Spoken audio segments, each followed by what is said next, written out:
I taught in the school system for 38 years, and I think I could count on maybe two hands the engagements I've had. I didn't toot my own horn, I just didn't say anything, and I don't question things. I think in a day like today, my voice needs to be heard more than ever before.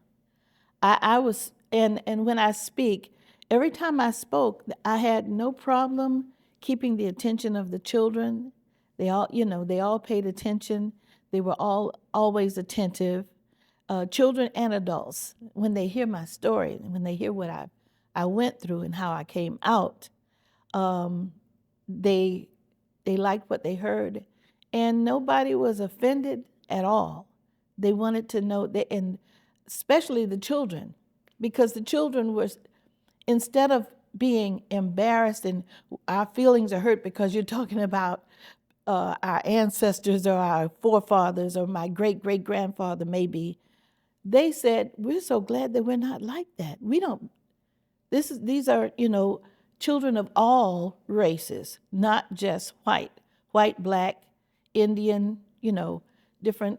They all told me, we're glad we're not like that anymore. And we could have never done what you did. We couldn't have done it, So when I refused to fight in situations and chose to rise above, that was the key. I used my mind. I didn't try to use my hands. I could. I could use my hands. Want to get down into your story, and I want to start from the beginning of your story. Just where are you from? Where were you born? Oh yes. My beginnings. My beginnings started with a woman named Winifred Richardson. She got pregnant by my father, Michael Turner. Winifred was living in Brooklyn, and he was living in New Jersey.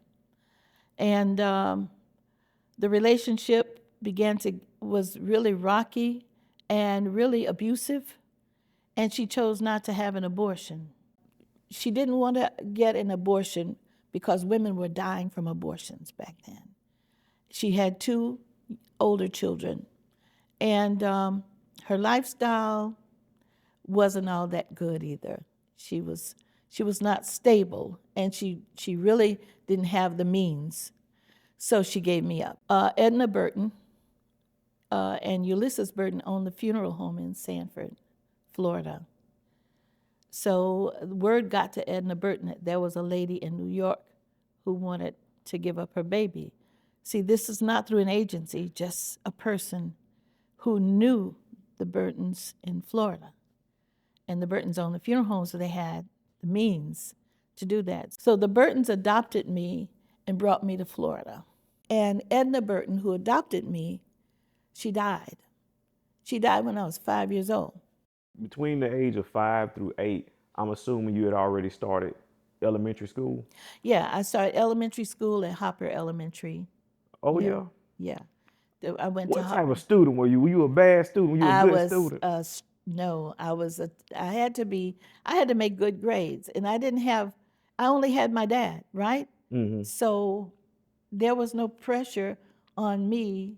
There was, he didn't put pressure on me. But it was just love. I wanted to do well in school. Here's another reason I had to do well in school. It was before my mother died. They made me think I was smart. They told me I was smart. So when I went to school, I had to be smart.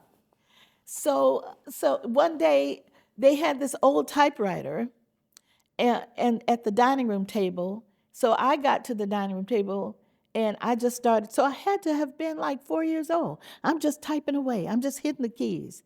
And I pulled the paper out and I gave it to Mom. I said, here, read that. She said, my name is Ingrid Burton. I am so-and-so years old. And I said, I typed that? Give it here. Oh, good. I put it back in and I typed some more. And I said, now read that. And so she said more things. So I'm thinking, oh, I am very smart. They told me I was smart. So when I went to school, I had to had to be smart. So if there was a situation where I didn't get something right, I wanted to know what did I get wrong, so next time I'll get it right. That's been that's how I went through school. Whatever it is that I missed, show me what I missed, and I'll correct that. And next time I take the test, I'll ace that. Anytime I had a test, I could not study and read for hours to try to memorize stuff. I would make a test first. I would put every question possible on a card or a list, fold it over, and test myself, which means I test myself till I make 100. When I get into the classroom, I'm making 100 or 99. So tell me about the whole experience when it's time for you to go ahead and transition to middle school. All right. In the background, okay, they had mandated, that Seminole County integrate. So they created a biracial committee of black men. I don't know if there were any women on the committee. It's just leaders in the black community. And my godfather, Dr. George H. Stark, was one of them. Okay. And they had to figure out how to integrate schools. How shall we do it? Shall we do all three levels, elementary, junior high school, and high school? Shall we do all three at once? And how many students should go? And where should the students come from? Where should we pick them from, right? Because you had Georgetown, you have Midway, which is Canaan, right? Then you have Goldsboro, you have Oviedo, Geneva, all those areas, and Altamont, right? So that was their task to decide. So they looked at a number of, I guess the committee members had a number of students in mind, and they decided to just send one child. So my name came up. And I guess they voted. I don't know how, I wasn't there. I didn't know anything about it happening. All I know is I was 14 years old. And one night, Dad came to me and said, "Baby, how would you like to go to the white school?" I said, "Yeah, sure." I said it without thinking, really. I said it without realizing that I was leaving my classmates, that I wouldn't graduate with them, right? Because to me, I wasn't leaving them because I was in the community with them. And I always went back, my boyfriend was there at Crooms, Ron Nathan. He was still there, so I wasn't leaving Crooms. Everyone in Seminole County went to Crooms. Okay, was that all like over the the high county. school basically? That was the high school, 7 through 12. From 7 through 12. So when you were in the 7th grade, is that when you were asked to go ahead and No, what I grade went. So I went to Crooms 7th and 8th grade. Okay. So it's 9th grade when my dad came to me and asked me. It was Sandford Junior High, and that was white only. You see, they had other schools, they had elementary schools, and they had a junior high. Then they had Seminole High. Sandford Junior High went, I don't know, I guess 7th, 8th, and 9th grade. Okay. Okay, and Seminole went 10 through 12. Okay. I got you. So now your dad basically asked you would you like to attend the white school. Take me forward. Oh, yeah.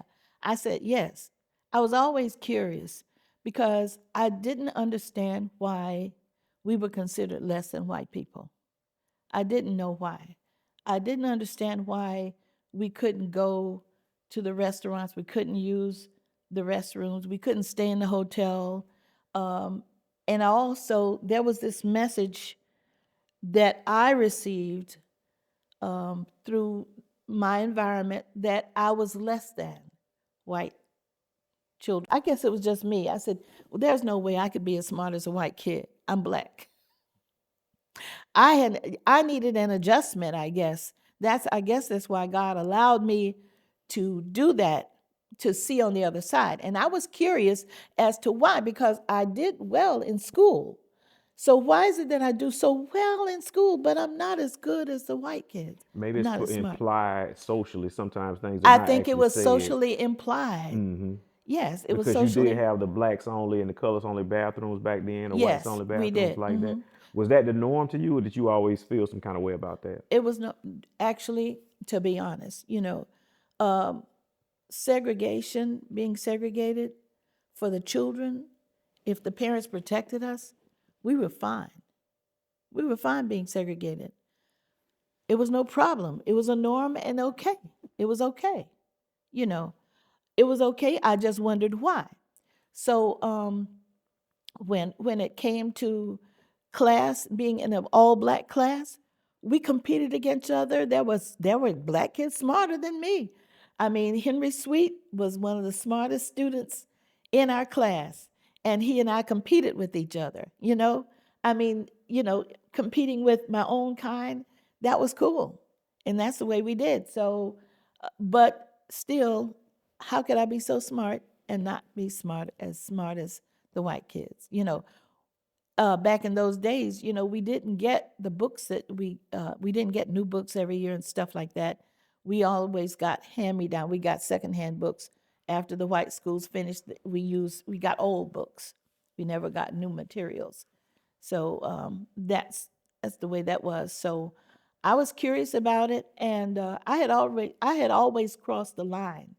I mean, looked across the line, because where I lived on Locust Avenue, there's Cypress, and on the other side of Locust is the white community. On this side is the black community. My cousins, Frederick and Reginald Alexander, okay, would ride their bikes in the white community. So, I said, and that was amazing to me. And they said, well, you can come with us. I said, so I rode with them through the white community. So I looked on the other side. I was looking on the other side like, it looks okay to me. So I gotta know, what was the first day of school? I need to back up before I tell you the first day. I'd like to go on record to say that my stepmother at the time, Cleo Alexander Burton, did not want me to go. She never told me not to. But she told me late, and years later when it came out in the news, she said that she did not want me to go because she was from Live Oak, Florida, where they killed Willie James Howard as a child. His father worked at a store, and the owner had a daughter. So Willie James was the son. Okay, his father worked at the store, the white man's store. He wrote a love letter to the owner's daughter. It's just like, I love you, do you love me? Check the box, something like that. But it was, I'm not saying what he said, but it was innocent. It wasn't bad, it's childish. She showed it to her father. He became enraged. He and some men, other white men, went to the house where the mother was, and and at gunpoint took Willie James from her. Okay, and then they went back to the store and told the father, "Come with us." They blindfolded him, put him in the truck, took him to the Swanee River, and said, "Cut this rope." These are words, I didn't read this in a history book. My stepmother, Cleo was there. She was from Live Oak, where it happened. They said, "Cut the rope." And he heard a splash in the water. When he heard that splash, he knew it was his son. So I don't know, we don't know if he heard his son crying, or his son might have even been dead when it happened. But he cut the rope, and when he went home, the mother told him, so he knew his son was dead. He knew then that he had cut the rope for his son. I don't know, they stayed maybe a day or so, and then they left Live Oak, and my mother knew about other people, some men from Live Oak who were trying to vote, and the people killed them, okay? So they were trying to register to vote, and the people hunted them down and killed them. So she did not want me to go. Historically, I can't give you the figures right now, but I think someone was killed they were still killing people in 1964.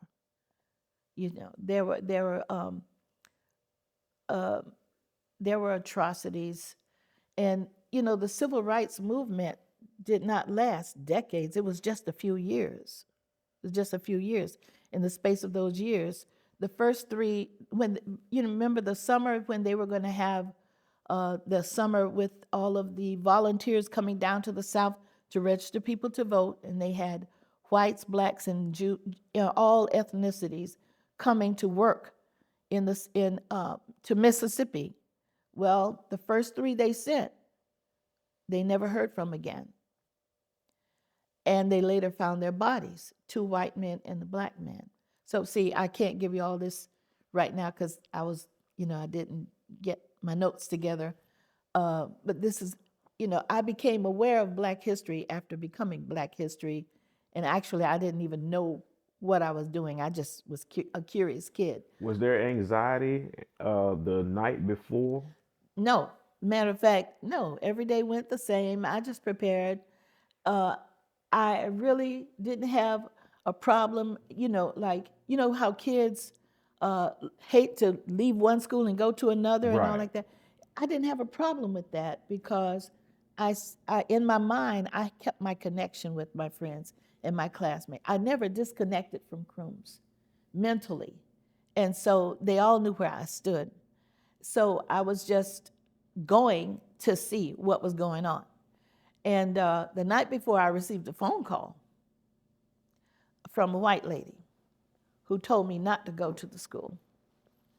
It was a threatening phone call. She said, we don't want you. We don't want you to go to that white school. You have no business going to the white school. So go tell your parents that you don't want to go, okay? Go now, hang up, and go tell your parents that you don't want to go to that white school tomorrow. I said, yes, ma'am. And I hung up the phone and got a good night's sleep. I never mentioned it to my parents. My father died never knowing about it. No one in the city knew about it. I never breathed a word about it because this was just some lady. It did not appear to be threatening to me at all. I just hung up the phone and went to bed. I think that I don't know, when you're destined to do something, I think God graces you with the ability to reject things that will get in your way. I de-escalate. I did not see that as a threat, and I wasn't afraid. She didn't scare me at all. I was never afraid, not one day. The first day, my father drove me up drove me up to the school, and I remember that long sidewalk leading up to Sandford Middle, okay? In the original building, it was the original building, and I saw all these windows and stuff, the big facade of the school, and I walked up, and I saw the big principal. He had a black suit and white shirt and black tie, looked like a cowboy, he was a big guy. He shook my hand, everybody, and they welcomed me into school. And the student council went around, showed me around, and took me to all my classes and sat and ate lunch with me the first day only. Okay, after that, I was on my own, okay? And the only friends I had after that were few. And if I name names now, I'll leave out some. But there were maybe a handful of kids that would sit and eat lunch with me. But, they were friendly with me. In school, at Sandford Middle, I just did the best I could. I had to make good grades, and I couldn't stand to make below a B, So academically at Sandford Middle, I did very well. And riding the bus to Sandford Middle, there was this boy that he and his sister, cousin, whoever, they would sit in the back and say and use the N-word in their conversations. and try to get a rise out of the black kids on the bus. That's when we went to Seminole High School. I'm sorry, no, Sandford Middle. So I was the only one there, but he would say stuff to me and, and all like that, and I didn't like him. So that was at Sandford Middle. When we went to Seminole, he continued, and one day he threw a spitball on me. And when he did that, I lunged at him. I tried to get him. And they held me back.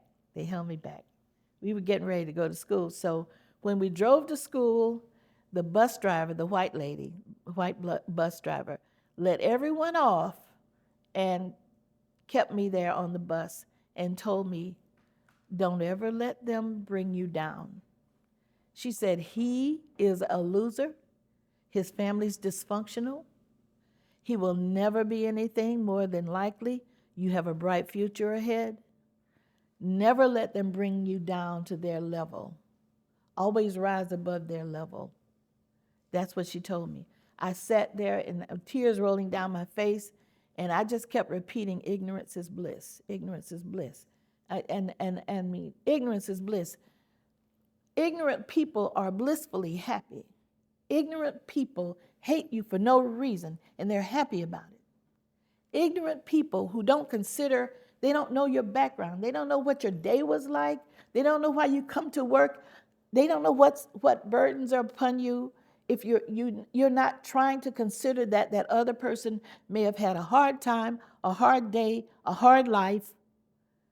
So if they're not right that day, and you don't know, you see what I'm saying? You're not considering anything, but you are reacting to what the other person has done, right? But you don't, for a moment, think about their background or what happened. Ignorant also is anybody bigoted who has been raised to be racist. They're ignorant. They don't know me, but they hate me without a cause, right?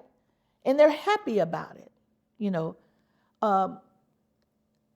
and ignorance is bliss. Ignorant people are glad to be ignorant. That's what my 7th grade teacher taught me, Sandra Black Pierce. She taught me that. And it was just a phrase that stuck with me.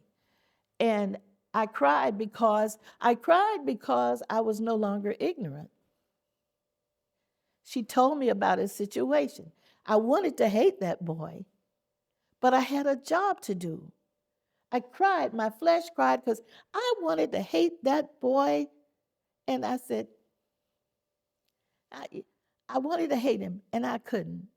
And that's why I kept saying ignorance is bliss, because I was no longer ignorant. Well, that's good. You're no longer ignorant. Right. I want to delve into more about this first year when you were integrated into the school. How would you rate, or how would you describe your first year experience being integrated? The teachers were good. I think the math teacher had a problem with me, but it was all right, Did the students receive you well? In class, like I said, at the junior high school,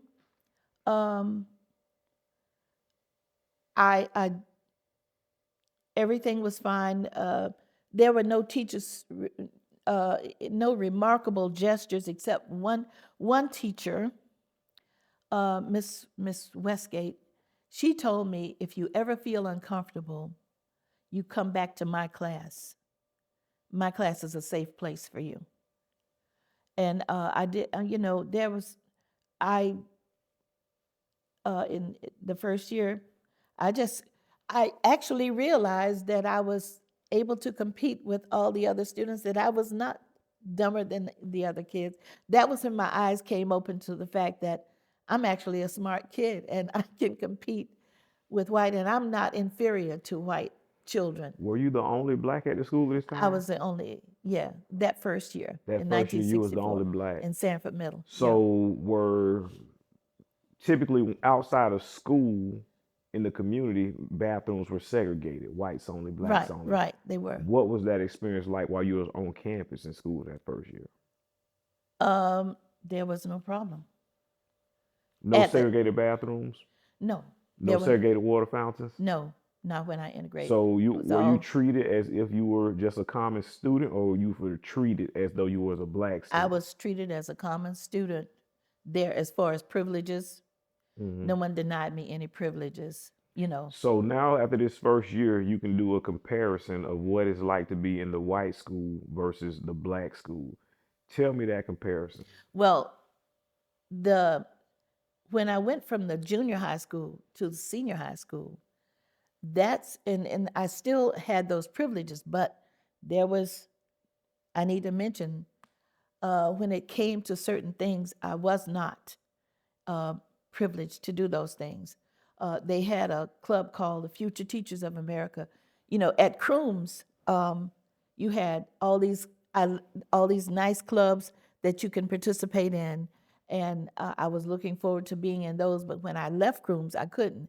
So I figured when I got to Seminole, I'll just send my name in to be a future teacher, which I eventually became one. Future teacher, easy peasy.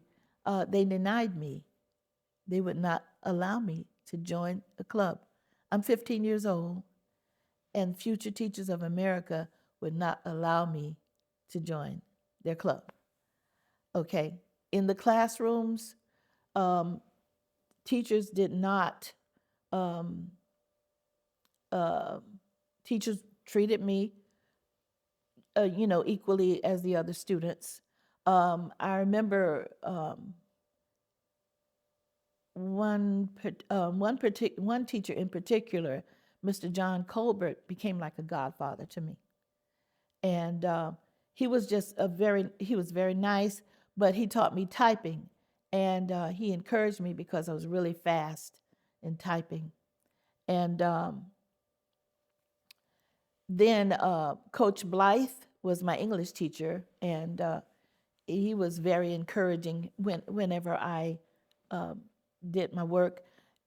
I had at least one teacher who would go in the back office and sleep or drink or whatever he did back there.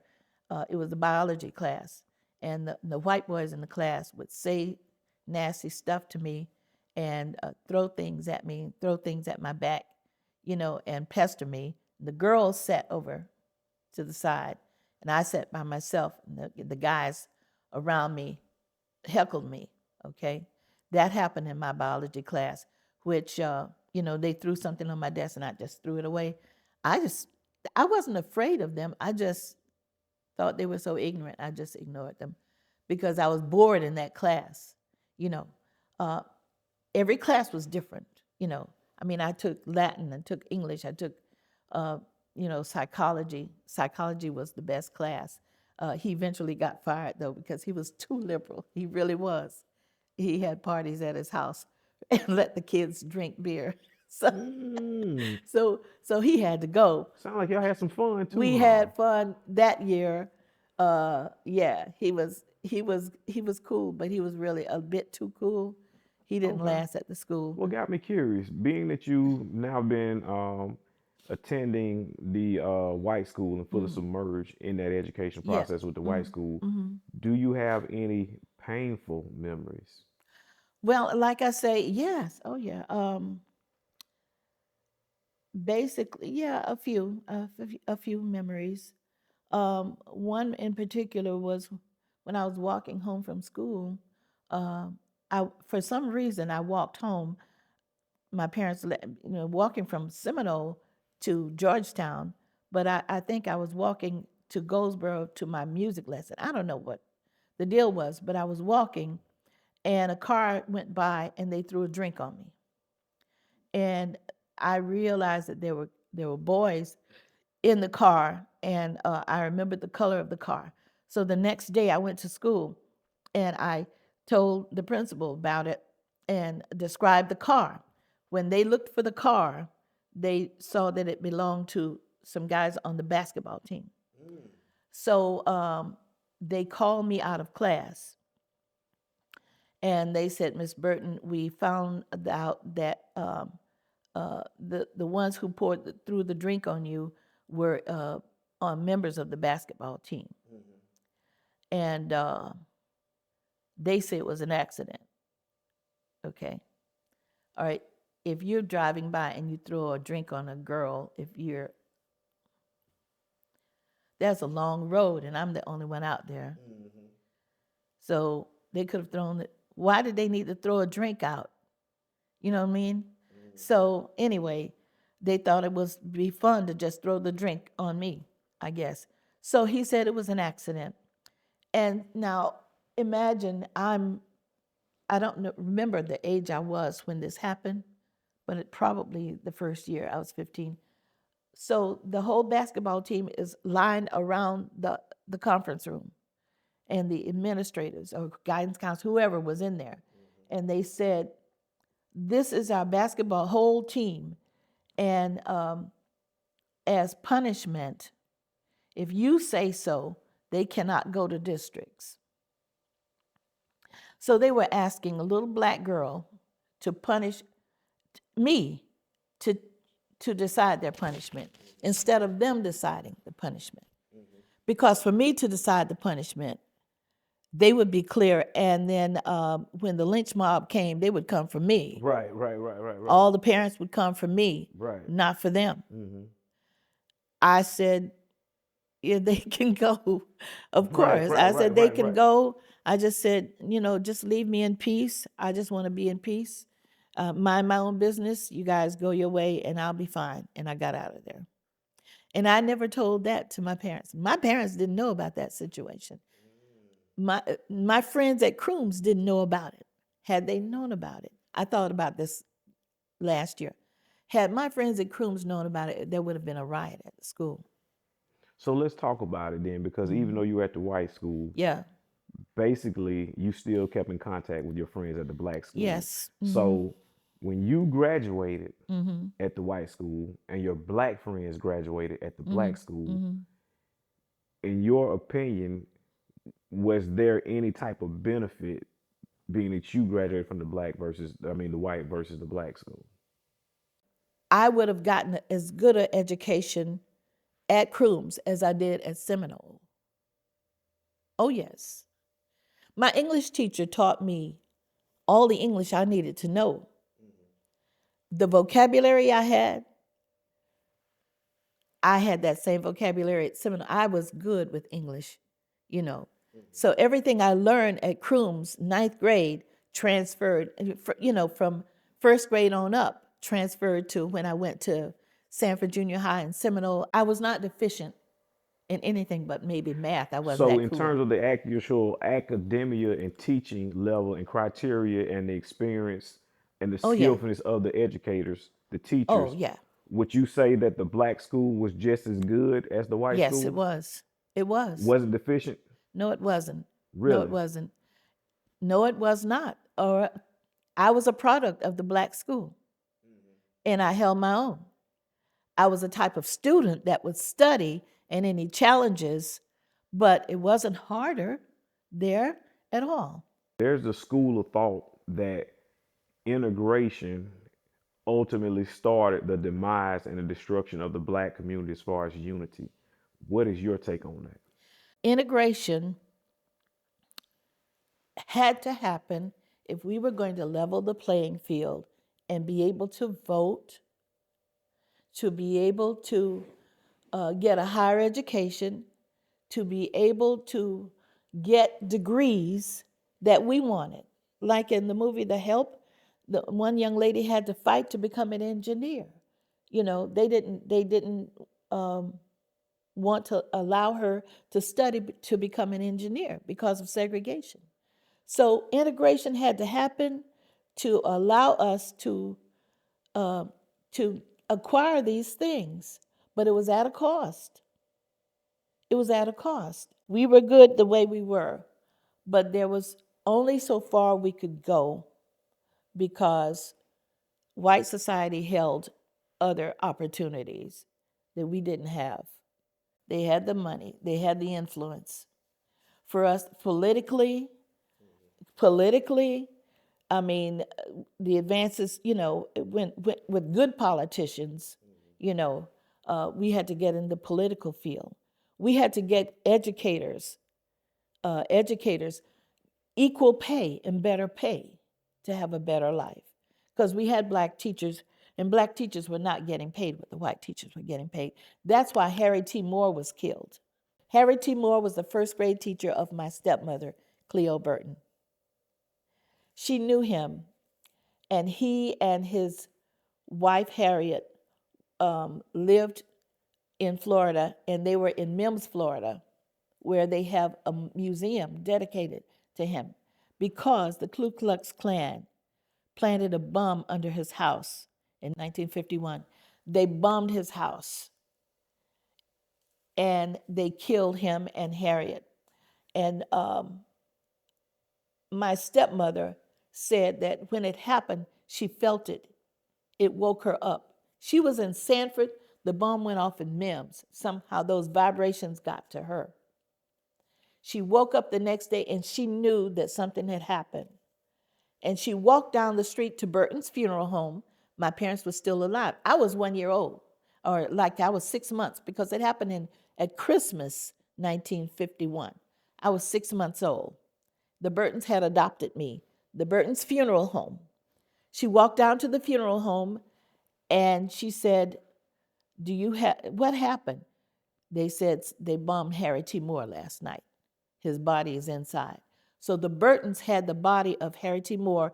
He was the first civil rights activist to be killed in the United States in the civil rights movement. And then Cleo walked down to the hospital where his wife Harriet was. She walked in the room and she was one of the last people to see Harriet Moore alive. And she spoke with her briefly, but did not tell her that her husband was dead. Fast forward now to this year, 2023. Do you think there is a need for a black school for blacks to raise and educate their own? Well, there are private schools. There have always been private schools. People send their kids to private schools for various reasons. As a public school teacher, as hard as I worked and as hard as I saw other teachers working, dedicated teachers, unbiased teachers, teachers who cared about students, I did not see that quality of teacher going into the private schools in the area. But I tell you what, when it comes to Black history, we need to educate our own children, because I didn't know Black history. Even when I integrated schools, I didn't know I was Black history myself, and I didn't know more than George Washington Carver, Lincoln set us free, you know what I'm saying? Of a couple of names here and there, but I did not know much Black history. And I didn't know anything about Brown versus the Board of Education. Oh, I knew about Martin Luther King, I didn't know about Brown versus, I didn't know what that was. And when they celebrated the 50th, they celebrated it one year and they interviewed me about that at Sandford Middle. And I didn't, it was I guess 100, it had been 50 years or 100, I don't know. But I didn't know what that was about. No one taught me that. They taught me American history, okay? But Blacks live in America, and we do have a history. I got a little bit about the Indians. They were here first. We deserve to know about them. Their history is not taught. We don't know, a lot is left out in our history. So I think Black history needs to be taught. It's been mixed up with other things, which I don't think is right. I'm going to tell my story. I am who I am. You can't erase me. I'm going to be here until I die. People my age and older than me, all of us experience segregation. We need to tell people what it was like. Because nowadays, there are a lot of benefits to knowing what it was like. First of all, you don't want it to happen again. you can be grateful for what you have and grateful for the sacrifice that people made, knowing people had to do this. We had to do what we did so that you could have what you have today. Black children who have friends, Black biracial children who have parents of two races, okay? If we had not integrated, they would have never been able to marry. They were killing people for doing that. There were laws against interracial marriage. Black children that have white friends, children who can go to school anywhere they want, go to any college you want, get a house and live anywhere you want. So someone had to cross the line so that we could have these things today. And knowing what you just all the kids I talked to say I couldn't take it. I couldn't, and of course you couldn't. So God had to use people who could take it, because had we all just stood up and rebelled and picked up guns and tried to shoot, we were outnumbered back then. We would have all been killed. What happened if everybody stood up and tried to fight instead of sacrifice? If all the slaves were wiped out, there would be no blacks left today. Someone had to take the higher ground and find out how to survive that without being killed, without somebody taking your life. But people had to give their lives, so that this is 400 years, right? 400 years of slavery. So the bloodline had to survive, right? We had to survive.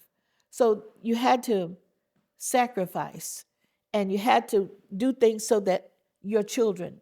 What would be the one lesson that you like the younger generation to take away from your experience, your sacrifice? Do unto others as you would have them do unto you.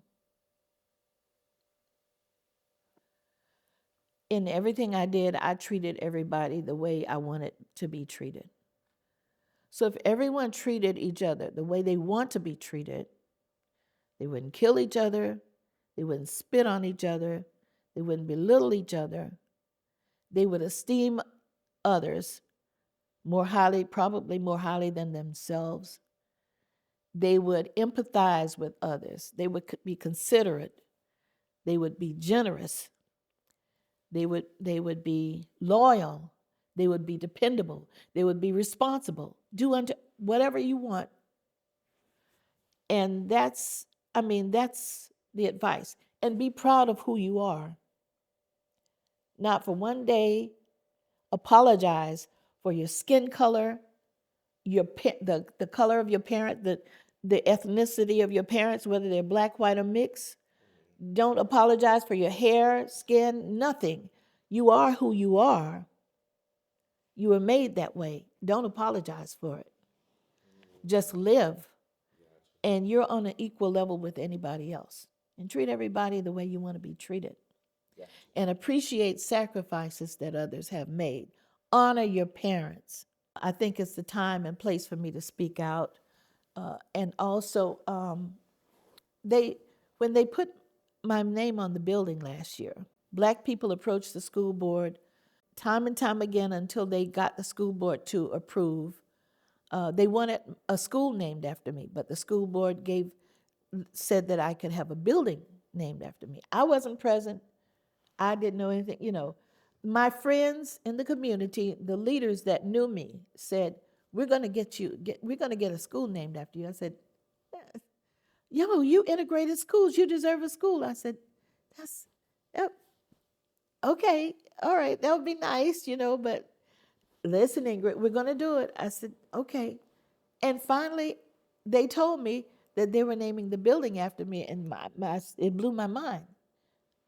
Kenneth Bentley, a friend of ours, his wife, Barbara Kirby Bentley, told me that he went to every school board meeting, and he said, "We want Black history, and we want a school named after Ingrid Burton Nathan." So now there's building number 2 at Sandford Middle, which was Sandford Junior High, the school I integrated, has my name on 2 sides of it. You can see it from the front. You can see it from the inside. Ingrid, Burton, Nathan. And that was last year. And they celebrated me. And, when I saw that, my people wanted my name up there. I didn't do it. They did. So, like my father loved me, my people love me. I can't let them down. And I have to speak out. And I have to let people know what it was like before. We can't repeat it. Students that hear me, I want them to know and be able to recognize any attitude that resembles a segregationist and recognize it and navigate around that kind of attitude. Don't embrace that attitude. Know that it's wrong. Racism is wrong. We don't want to go back down that road. That was a dirty road. It was a bad road. My people care about me, so I care about my people. So I have to speak out. And I'm not going to let my name be up there and I just sit, I have to do something. I couldn't let my father down. Now I can't let my people down. And so I'm going to do my part. I just integrated in the middle school. There are people, I met Dr. Laverne Bracy. I was on a program with her. If you look at one of the reels, she integrated Gainesville, school in Gainesville. She was beaten. She was attacked in the front of the school, left bloody and beaten. And people walked around her and went into school. And the principal refused to let her use his phone. He told her, "How do I know this didn't happen to you before you got to school?" I didn't go through what she went through, but it could have happened to me. And kids need to understand people were mistreated just for doing the right thing. So I want children to have lofty ideals. What is that saying? Small minds talk about people. Average minds talk about events. Great minds talk about ideas. And I want children to understand and talk about ideas and consider ideas that will help our nation to be a better nation. This country's been known as a melting pot. And so we just have to do it together. That's the way I feel. And I'm compelled to speak out the ideas. My definition of a racist, I have my own definition of a racist. And that's just a person that has never met me.